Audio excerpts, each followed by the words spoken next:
I have nothing to ask them at the moment. I should leave them alone.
Can I get you something, Monsieur Poirot?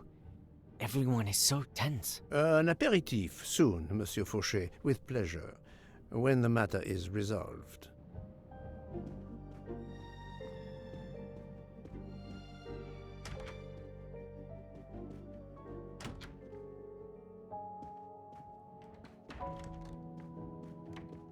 You're right, Mr. Book. This dessert is delicious. I'm glad we didn't wait for dinner. I promise the entrée will be superb as well.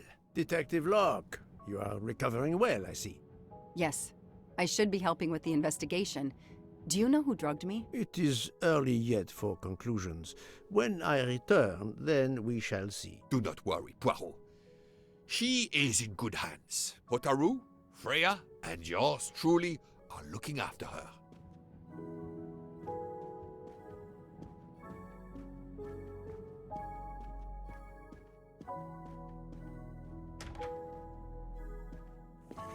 Not now! Not now! I have a dinner to prepare. Would you interrupt Michelangelo or Da Vinci?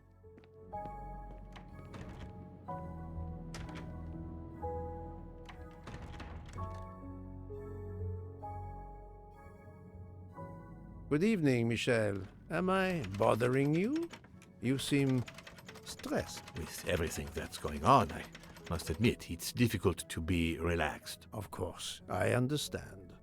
Especially since we know that Detective Locke's tea was drugged before it was served to her. Detective? Come now, Michel.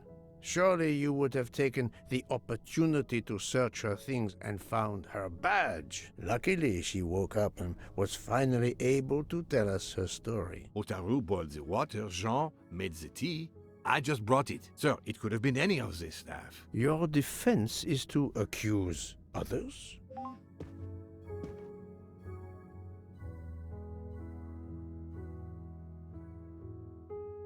You have a network connection? No, unfortunately.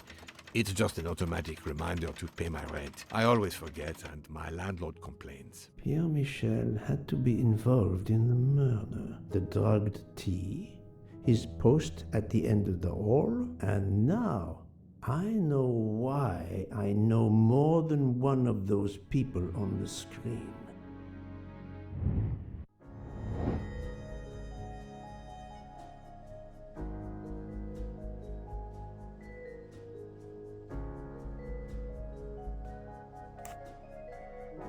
Well done.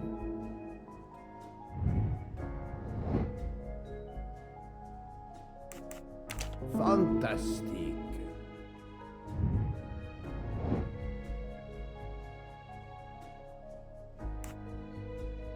This is wrong, but I'm never far from the truth. Think, Poirot, that is not a good answer. Good job.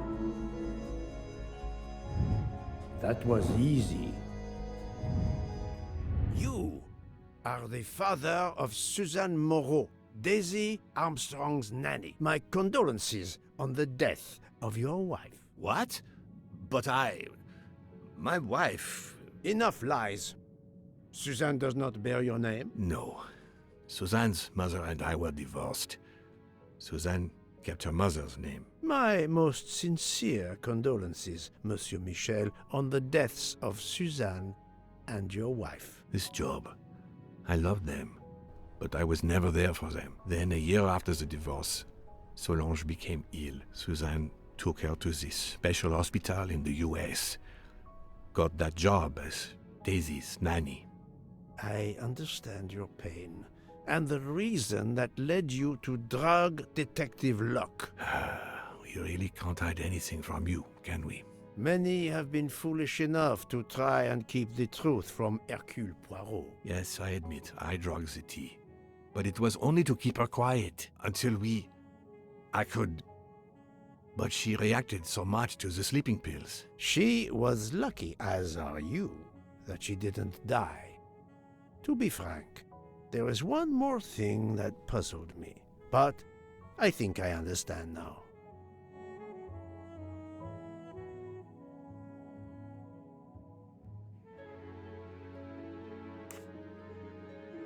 Monsieur Hardman was Suzanne's fiancé. Huh. I have the impression my whole life to you is an open book. Yes, Cyrus was my daughter's fiancé. I almost consider Cyrus as my own son. Of course, much more is clear now. I have been patient long enough. It is time to go and see what all the commotion is next door.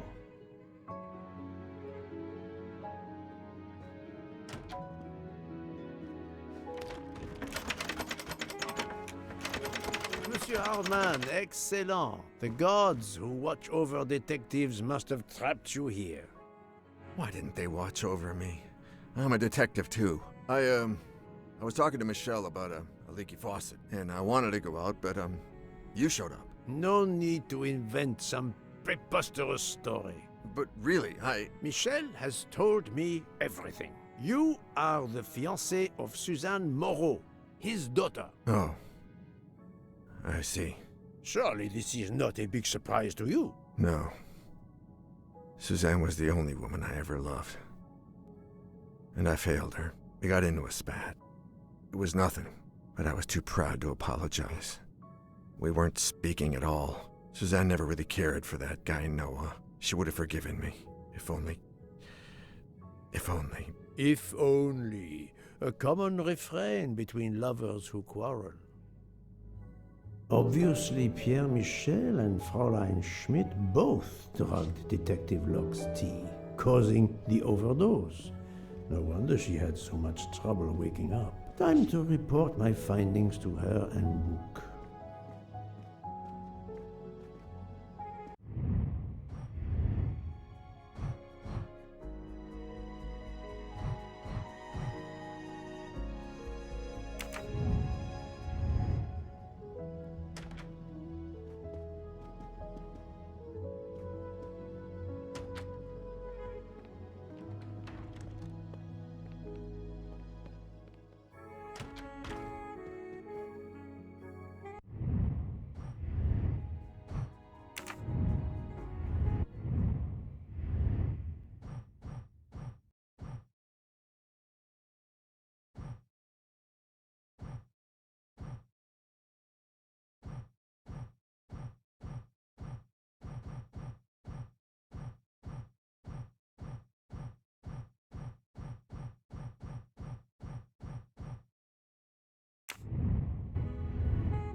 So, my friend, tell me, you have something new?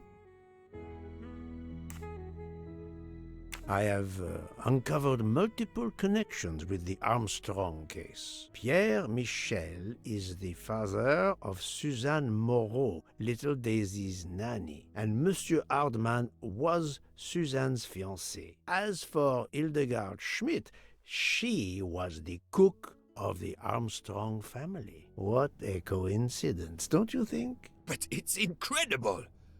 What are the odds that so many people linked to that tragic affair ended up on the same train? About the same as you winning the lottery, my friend. I wasn't the officer who interviewed Fräulein Schmidt back then, so she couldn't recognize me here on the train. How could they know who I was? There were other passengers who might have. Or she may have seen you when you visited the Armstrong home. Mademoiselle, look. I know who drugged you. Fräulein Schmidt and our conductor, Pierre Michel, both admitted putting sleeping pills into your tea. This explains your overdose. They are relieved you are recovering. Michel drugged a passenger? On behalf of the company, I offer my apologies to you, Mademoiselle Luck. Michel will answer for this outrage. Both of them? I was pretty sure about Fräulein Schmidt, but I admit that I did not suspect the conductor. It is now clear to me that some of the clues to this elaborate plot were staged for my benefit.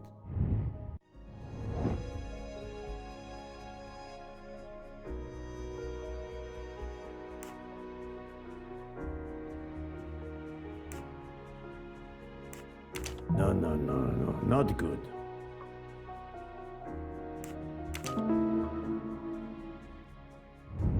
My little gray cells did not let me down. Some clues and information collected so far could lead to a hypothesis. The murderer boarded the train in Vinkovsky, killed Ratchet, and then left the train immediately. How did you come to that possibility? Monsieur Hardman told me about a short man with a high-pitched voice who threatened Ratchet. Imagine for a moment that this man, wearing a wagon-lit conductor's jacket, killed him while Michel was on the platform at Vinkovsky. This murderer then hid the conductor's jacket in Detective Locke's room, then fled before the train left. Why choose Detective Locke's room? Why, indeed. Let me re-explain from the beginning.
I'm right again. That happens to me a lot. Mon Dieu! Oui! That must be it! Everything fits so well! It fits too well, my friend. Other clues lead to a second hypothesis, much more plausible.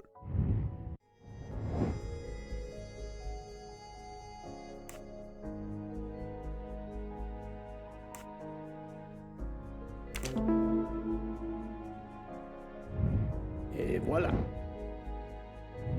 So, we have multiple murderers, all related to the Armstrong case. The murderer from Vinkovsky was a fabrication to turn suspicion away from those on the train. They expected the investigation to be led by some small-town official who could easily be misled. Mr. Poirot? Detective Locke, forgive me. You are an obvious exception. You tracked Ratchet with the tenacity of a bloodhound. Unfortunately for the killers, They not only had you to deal with, but now they had, and I say this with all modesty, the world's greatest detective, Hercule Poirot, dropped into the midst of their meticulous planning. Multiple murderers? Multiple detectives? Poirot, please take pity on me. Who is linked to this case, and who is not? My poor friend, I have gone speeding out of the station without you. I will continue.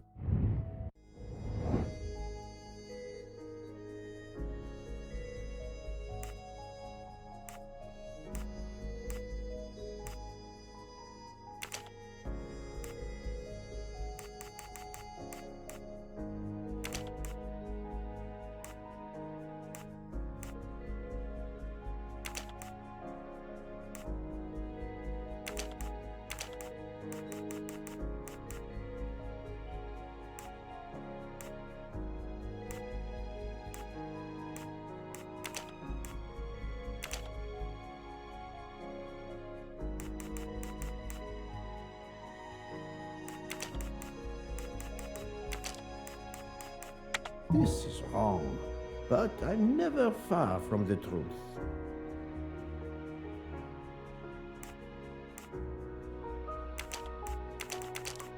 Think, Poirot, that is not a good answer. I do not think that's the right answer. No, not good. I must admit I'm not right this time.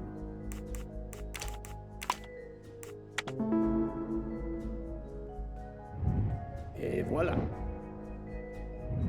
Fräulein Schmidt, Pierre Michel, Monsieur Hardman, and Monsieur McQueen are all linked to the Armstrong case. I also know that Sonia Armstrong's sister and godmother, Countess Andreni and Princess Dragomirov, are on this train. And finally, Detective Locke discovered that Mr. Foscarelli was the Armstrong chauffeur.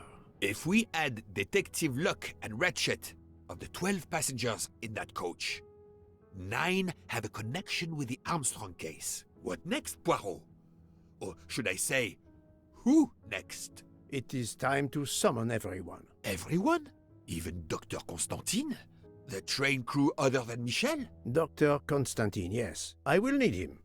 But we don't want the others as witnesses. I will see that their duties keep them occupied elsewhere. Excellent. I have always thought this moment in a case is much like Rodin unveiling the thinker before a captivated audience. A work of art. Have you not felt that way, Detective? No, Mr. Poirot.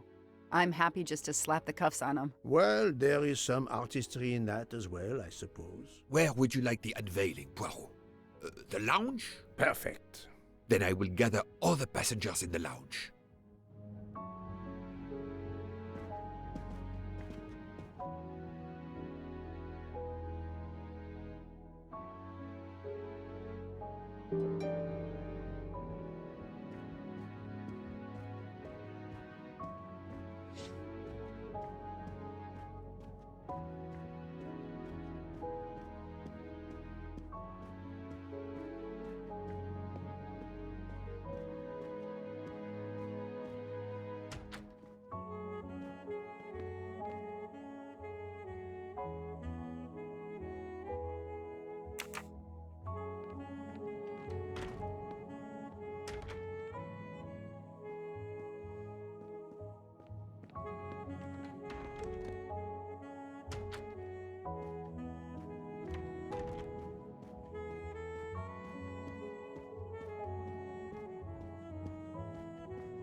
Monsieur Bouc, are the train crew locked in their quarters? Yes, they are. Then The stage is set for the final act. Ladies and gentlemen, I have gathered you together to hear my reconstruction of the murder of Samuel Edward Ratchet, also known as Cassetti. There is not one, but two possible solutions of the crime. I shall put them both before you, and I shall ask Monsieur Bouc and Dr. Constantine here to judge which solution is the correct one. 2 solutions? Mr. Poirot, I am hardly qualified. Nevertheless, your assistance is required. Now, you all know the facts of the case. Ratchet was found stabbed to death this morning. He was last known to be alive at 12:37 a.m. last night, when he spoke to the wagon-lit conductor through the door. His watch was found to be badly dented, and it had stopped at 1:15. Dr. Constantine, who examined the body, puts the time of death as having occurred between midnight and 2 in the morning. At half an hour after midnight, as you all know, the train ran into a snowdrift. After that time, it was impossible for anyone to leave the train. So, here is my first theory. The enemy, as Ratchet expected, joined the train at Vinkovsky by the door left open by Captain Arbuthnot and Monsieur McQueen, who had just descended to the platform. He was equipped with a wagon-lit jacket, which he wore over his ordinary clothes, and a pass key which enabled him to gain access to Ratchet's compartment in spite of the doors being locked. Ratchet was under the influence of a sleeping draught. This man stabbed him with great ferocity, 12 wounds in all. He left the compartment through the communicating door to Madame Hubbard's compartment. Yes, that's so. Scared me half out of my wits. The murderer thrust the dagger he had used into Mrs. Hubbard's handbag in passing. Without knowing it, he lost a button of his uniform. Then he slipped out of the compartment and along the corridor. He put the uniform jacket into Detective Locke's suitcase to cast suspicion on her. And a few minutes later, dressed in his ordinary clothes, he left the train just before it started off again, using the same means for egress, the door near the dining car.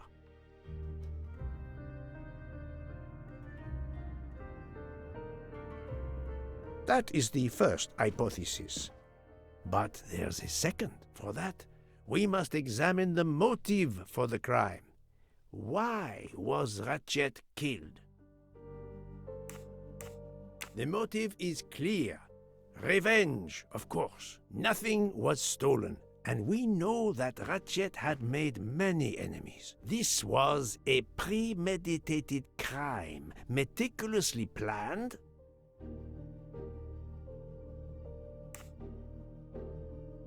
Since the kidnapping and death of little Daisy Armstrong, which traumatized many people close to the family. Even when the police concluded that it was Suzanne Moreau, questions remained. Detective Locke continued her investigation, as did others. They became convinced the truth lay elsewhere. We now know who the real murderer of Daisy is. It is clear now that Daisy's killer was Ratchet, also known as Cassetti and Michael Clark and how many other names. But of course, many of you have known this for a long time. It is obvious that the 12 stab wounds are not a random number. Dr. Constantine's analysis revealed that some stab wounds appeared to have been caused by a right-handed attacker. Others indicated the knife wielder was left-handed. Some wounds were deep, more than one fatal, yet others were not much more than mere scratches. What can explain these discrepancies? This leads us to an obvious conclusion. They are symbolic.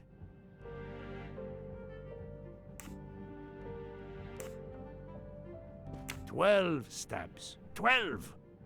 The same number as a trial jury in the United States. But not just a jury of 12 members condemning him to death, but 12 executioners as well. This self-appointed jury had meticulously planned for everything except Snow. snow. The avalanche that stopped us, as well as the presence of not one but 2 detectives on the train. They had to improvise, to hastily add clues and false leads. The conductor's jacket, found in Detective Locke's suitcase, was put there only to cast suspicion upon her.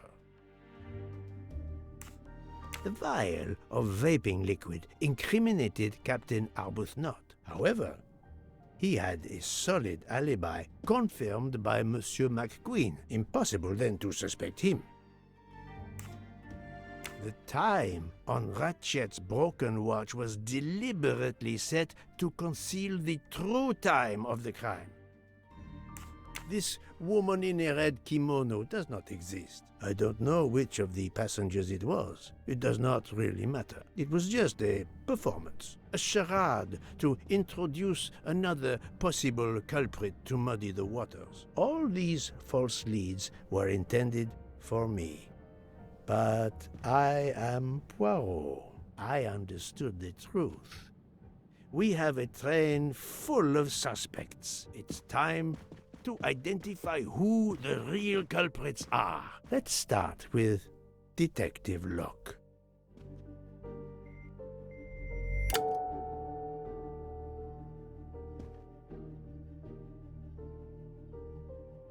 Unfortunately, the fact that she is a police detective does not prove that she is innocent.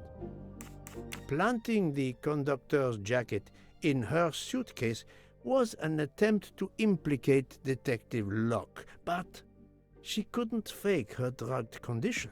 Dr. Constantine can testify that the drugged tea incapacitated her for hours, and she had 2 relapses. Let us move on to Monsieur McQueen. When I told him about Cassetti, he looked very surprised that I managed to make the connection between him and the Armstrong case. He told me, "But I thought we had..." I think he meant...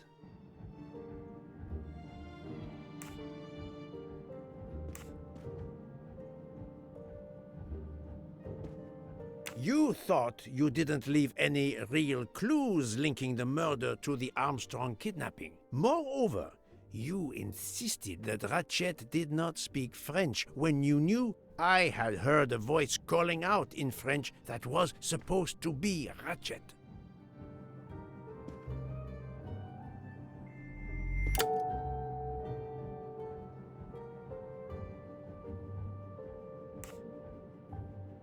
You took some pleasure in leaving me false clues, I think. It was quite annoying.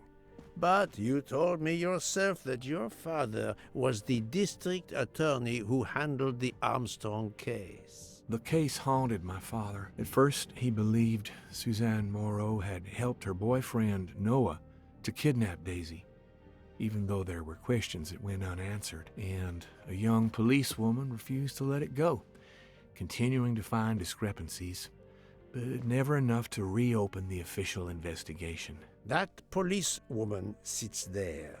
Her name is Joanna Locke. Then tell him. Tell him how in the end my father believed you, how he resigned a job that he loved, racked with guilt that he may have let that monster go free. He died young, broken, his faith in justice broken. That's what Ratchet did to him. Thank you for your honesty, Monsieur McQueen. Your father is one more victim of the man who called himself Ratchet. Now, I will turn to Ratchet's valet, Monsieur Masterman.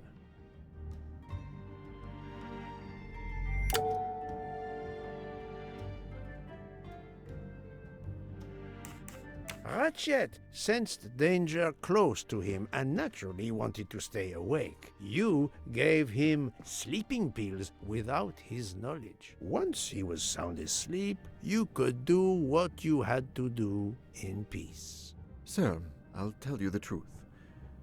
I was Colonel Armstrong's adjutant in the war, sir, and afterwards, I was his valet in New York. I'm afraid I concealed the fact this morning. It was very wrong of me, sir, but I knew how suspicious it would look. Is that all you have to say? That's all, sir.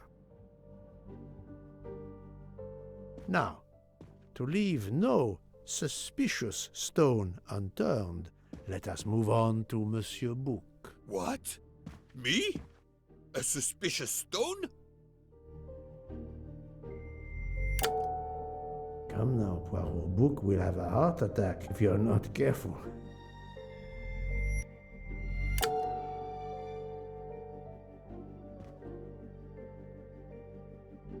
His lofty position as director does not clear him of suspicion. Murderers can come in all shapes and sizes. Monsieur Book is certainly a very close friend, but I never allow my affection to take precedence over reason. It is not tangible proof. Book, my friend, of course you are not guilty. You did everything you could to get me on this train. What madness would cause you to ensure, and I speak with all modesty, that the best detective in the world could be present to witness your crime? But doesn't our friendship count as well? Most assuredly, but a murderer can wear all sorts of masks, including friendship. Let us consider our ever-efficient wagon-lit conductor, Pierre Michel.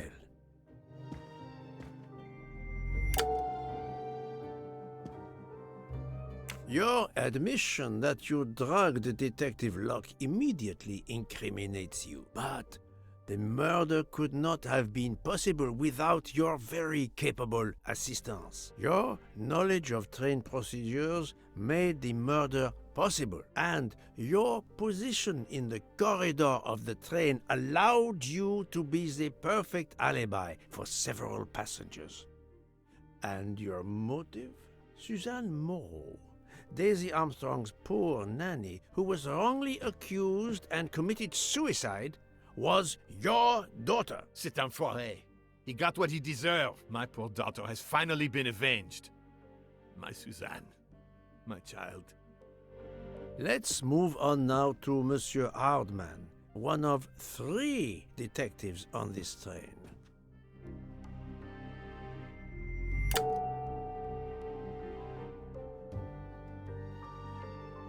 Monsieur Hardman, I think you are a real detective.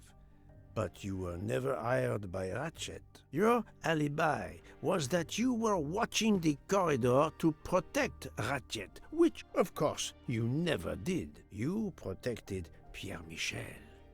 However, we just saw that his alibi doesn't hold up, so neither does yours. I don't know about the conductor. Being Suzanne's fiancé, you had a substantial motive to punish Ratchet. You used your detective skills, just as Detective Locke did, to hunt him down and finally avenge the death of your beloved. That's right, Mr. Poirot. I do have some detective skills. I never doubted it. Now, Fraulein Schmidt, the lady's maid with the soul of a cook.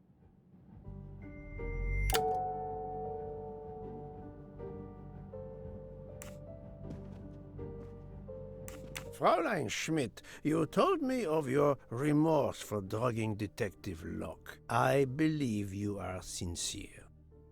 However, as the cook of the Armstrong family, you experienced the drama from within. The death of Daisy, then Sonia Armstrong, who died in childbirth, and finally, Suzanne and John Armstrong. So much misfortune in that poor family. The death of this criminal is only justice. Let us move on to Countess Andreni. I was impressed by the earnestness of her husband when he swore to me solemnly on his honor that his wife never left her compartment that night. Should I believe it?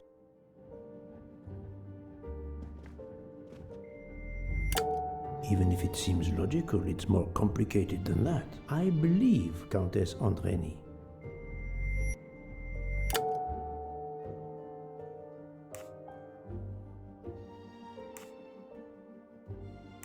Countess Andreni, being Sonia Armstrong's sister, you had every reason in the world to want to avenge her. But you were incapable of stabbing someone, even after what he had done to you and your family. The night of the crime, you simply took a sleeping pill. I appreciate the irony that nearby, Detective Locke was also in a drugged sleep. When you awoke, you thought the nightmare was over. Rudolph? Hush, my love. Hush. Excellent transition. I was coming to you, Count Andreni. No, Poirot, you're dreaming. Wake up.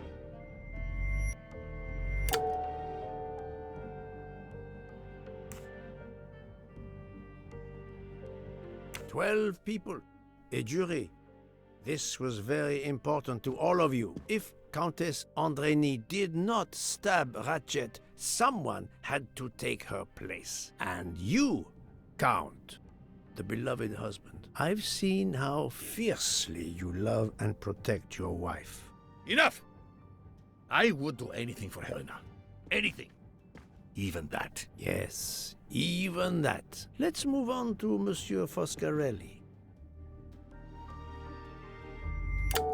I do not...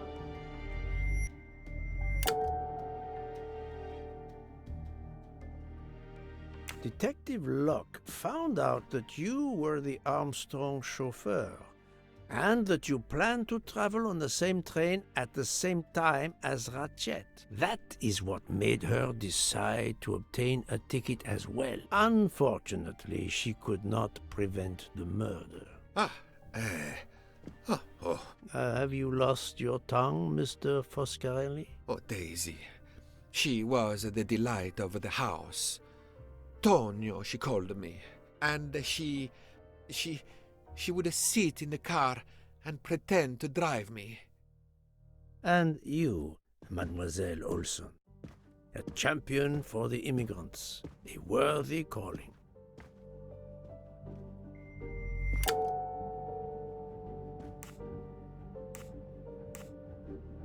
Mademoiselle Olson, you supported Madame Hubbard's story about her connecting door latch, a story that I later demonstrated to be impossible. So, you deliberately lied to me, and you also lied about Mademoiselle Debenham's whereabouts. Enough! I can't take this anymore! I know what you want from me, Mr. Poirot. Very well. Here it is. She was my little Daisy, my angel, so patient. When I patched a scrape or took her temperature, that was my job. But she was so much more to me. She was a shining light in an ever-darkening world. I've tried to honor her by caring for children who have lost everything. Thank you, Mademoiselle Olson. You too shed light on your part in this mystery. Suzanne Moreau was Daisy's nanny. You were Daisy Armstrong's nurse. I will ask you no more questions. It is enough that you have admitted what I know to be the truth, and I understand. Let's move on. Dr. Constantine. You suspect me? I know none of these people. I didn't know Ratchet either, and I've taken a solemn oath to help people, not murder them.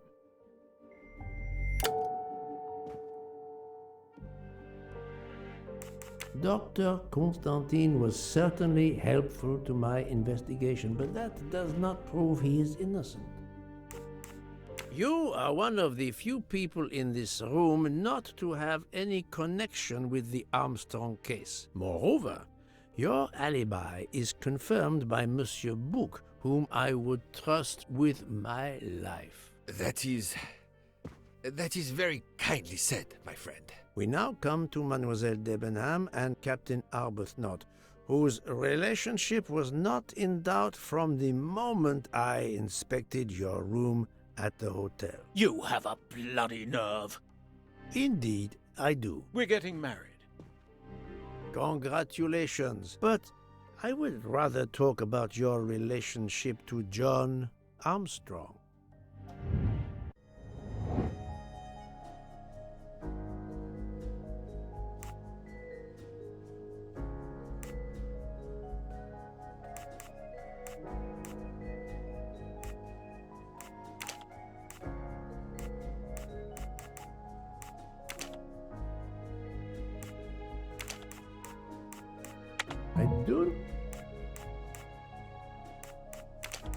I must admit, this is wrong. No.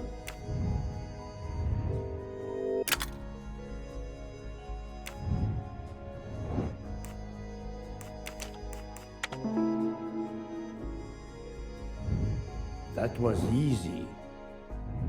Captain Arbuthnot, you served in the army with John Armstrong. What I don't understand is why a man your age is still a captain. One might expect you to be a colonel as well. Ever fought in a war, Poirot? It was war that first brought me to England. Then you know what it's like. There's a shattering sound, and death, and mistakes, acting on intelligence that proved to be wrong. I sent a patrol to their death. Good men, brave men, wasted. John testified on my behalf at a court-martial. I'm not a colonel. I don't deserve to be, you bloody fool. But I'm also not in prison. John remained my best friend until... There, you have my story. Understand now? Archie, calm down, please. You're right, Mary. What you see in me, I don't understand. Oh, Archie, I see in you what John saw. Miss Debenham, I'm sorry. My turn, is it? I'm afraid so. And you have caused me quite a puzzlement. Your connection with the Armstrong family was not obvious. Then I remembered the job you currently hold.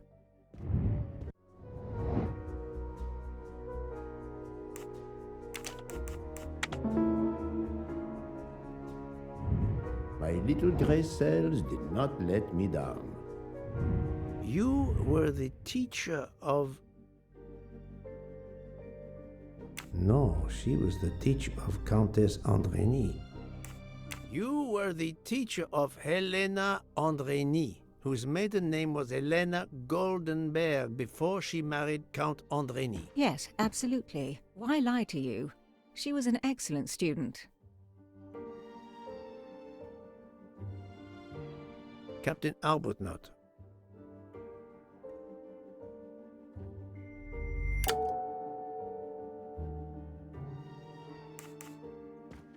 You had one of the strongest alibis, thanks to Mr. McQueen. But his testimony melted like a snowflake. There went your alibi. Poof! Unless you have another one. As for you, Mademoiselle Debenham,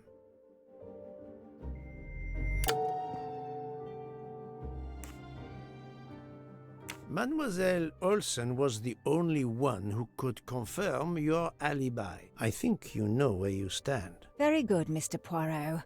Are you satisfied? I will be, soon. Now I must turn to Sonia Armstrong's godmother, Princess Dragomirov.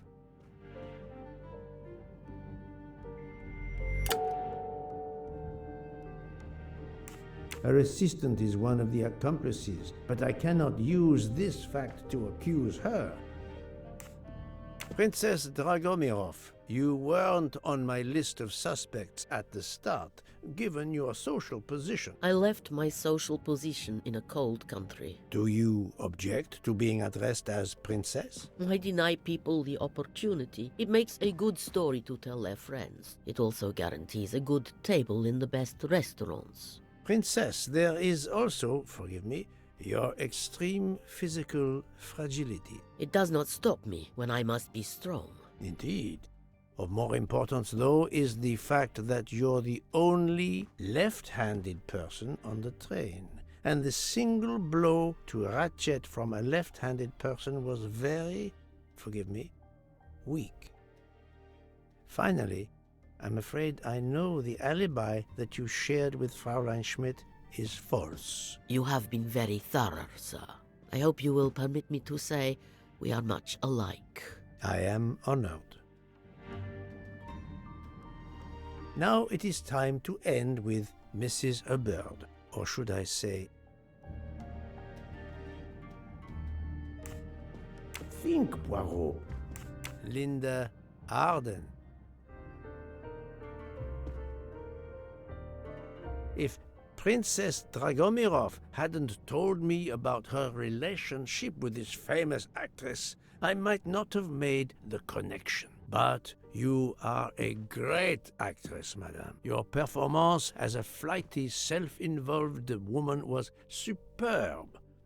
I never would have guessed something entirely different. As for what ties you to the Armstrong family, it is obvious.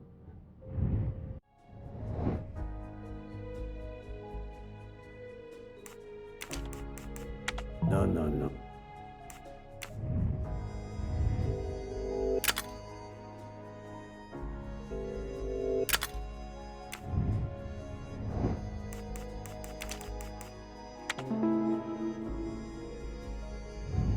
Et voilà. Mrs. Hubbard, you are the mother of Sonia Armstrong and Mrs. Andreni.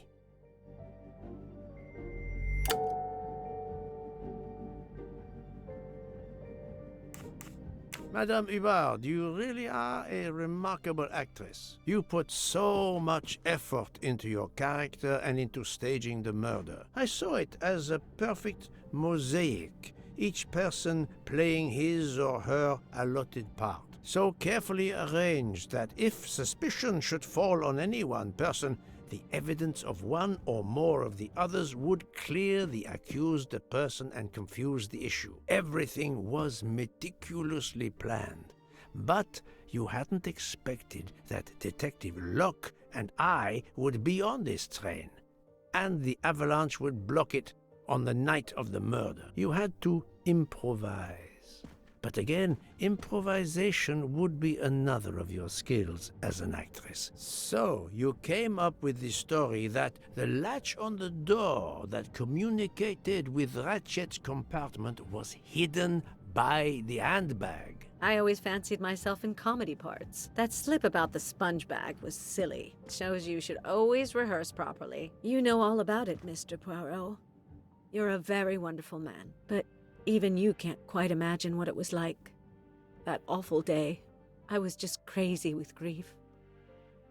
So were the servants. We decided then and there that the sentence of death that Ratchet had escaped had got to be carried out. There were 12 of us, or rather 11. Suzanne's father was over in France, of course. First we thought we'd draw lots as to who should do it, but in the end we decided on this way. It was the driver, Antonio, who suggested it. Mary worked out all the details later with Hector McQueen. It took a long time to perfect our plan. We first had to track Ratchet down. Hardman managed that in the end. Then we had to try and get Edward and Hector into his employment. Well, we managed that. Then we had a consultation with Suzanne's father. Captain Arbuthnot was very keen on having 12 of us. He seemed to think it made it more orderly. He didn't like the stabbing idea much, but he agreed that it did solve most of our difficulties. Well, Suzanne's father was willing. Suzanne had been his only child. We knew from Hector that Ratchet would be coming back from the east sooner or later by the Orient Express. With Pierre Michel actually working on that train, the chance was too good to be missed. My daughter's husband had to know, of course, and he insisted on coming on the train with her. Hector wrangled it so that Ratchet selected the right day for traveling when Michel would be on duty. And then, at the last minute, you came. For the rest of the story, you worked out everything, Mr. Poirot. You were right about all of us. What are you going to do about it? If it must all come out, can't you lay the blame upon me, and me only? I would have stabbed that man 12 times willingly. It wasn't only that he was responsible for my daughter's death, and her child's, and that of the other child who might have been alive and happy now. It was more than that. There had been other children kidnapped before Daisy, and there might be others in the future. Society had condemned him. We were only carrying out the sentence, but it's unnecessary to bring all these others into it, all these good, faithful souls. You are a director of the company, Monsieur Bouc. What do you say?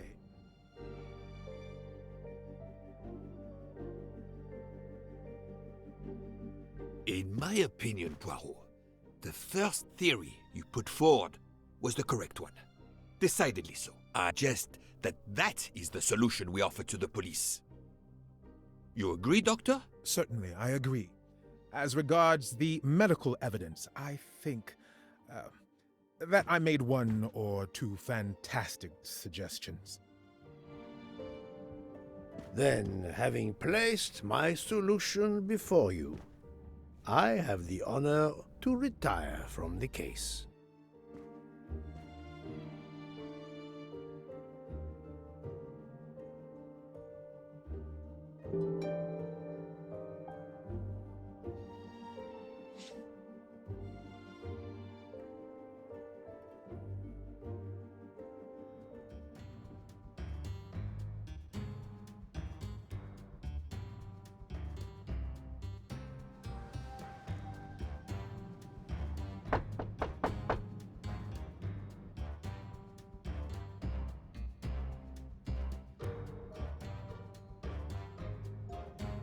I'm sorry to wake you up in the middle of the night, Poirot, but it couldn't wait. There was a detail that bothered me in my preliminary autopsy of Ratchet's body. I went back to examine the body and I discovered a wound covered by another. The blow I hadn't seen was delivered by a thinner, sharper blade. So there were not 12, but 13 stab wounds. 12 stabs for 12 jurors. It doesn't work with 13 wounds. The symmetry is destroyed. It can't be one of the culprits who stabbed him twice? Doctor, a different knife was used. There is only one explanation.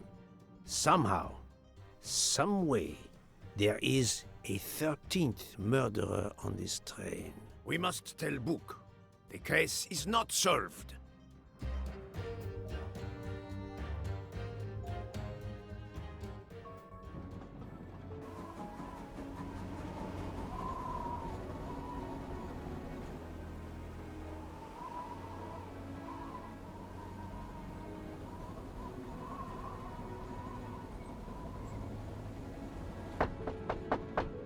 Please, come in.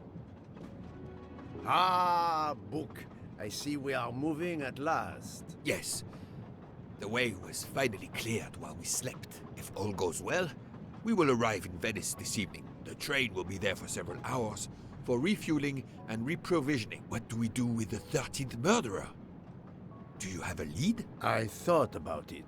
There is one clue that was left aside in my investigation. The diary I found in Ratchet's safe mentioned an appointment in Venice. Someone with the initials A.W. He will never keep the appointment.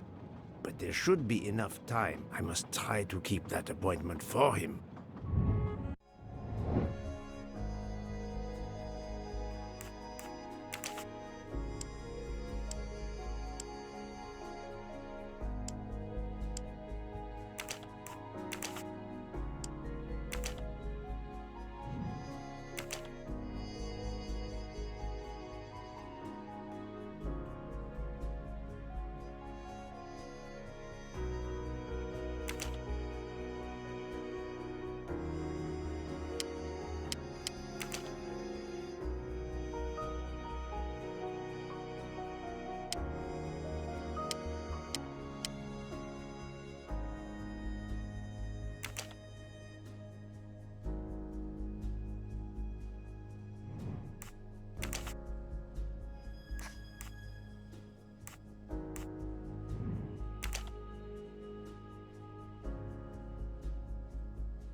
I'm right again.